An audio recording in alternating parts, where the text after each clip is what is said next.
Talks between Russian and Ukrainian officials are expected to resume later Tuesday after a so-called technical pause. A Ukrainian presidential advisor tweeted that a pause was for additional work in the working subgroups and clarification of individual definitions.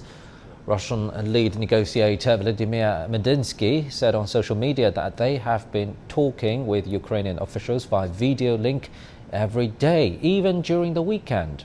Advisor to the head of the Ukrainian president's office said a peace agreement is possible in 1 or 2 weeks. But the press secretary for Russian president said while ensuring the safety of Ukrainian civilians, the plans of the country's military operation would be fully implemented as planned. Ukraine says over 4,000 people were evacuated from frontline cities on Monday.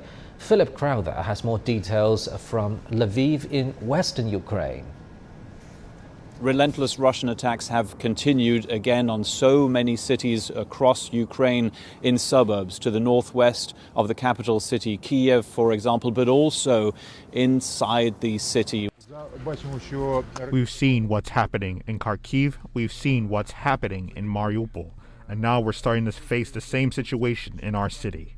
In the meantime, other cities also being shelled, airstrikes still continuing as well. The city of Kharkiv in the north particularly hit, and of course the city of Mariupol in the southeast of the country. All of this happening while there are conversations ongoing between Russian and Ukrainian delegations, a video conference between the two sides that was paused but then will restart again the next day. The goal here presumably is to find an agreement on local ceasefires, on humanitarian corridors, so that more people can get out of besieged cities, out of places that are being attacked by Russian forces right now. And there's also a small chance that something is in the works for a meeting potentially between the two presidents, Zelensky of Ukraine and Putin of Russia, though probably not for the time being. Meanwhile, in Mariupol, a tiny little glimmer of hope with 160 civilian cars on their way out of that city, the first time in days, over a week in fact,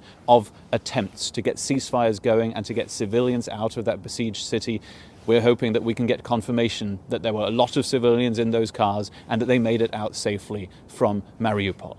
Philip Crowther, CGTN, in Lviv, Ukraine.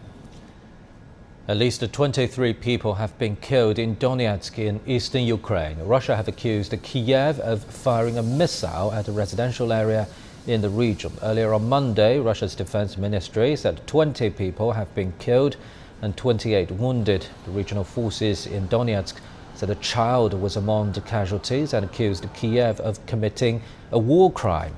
Ukraine denied launching the attack.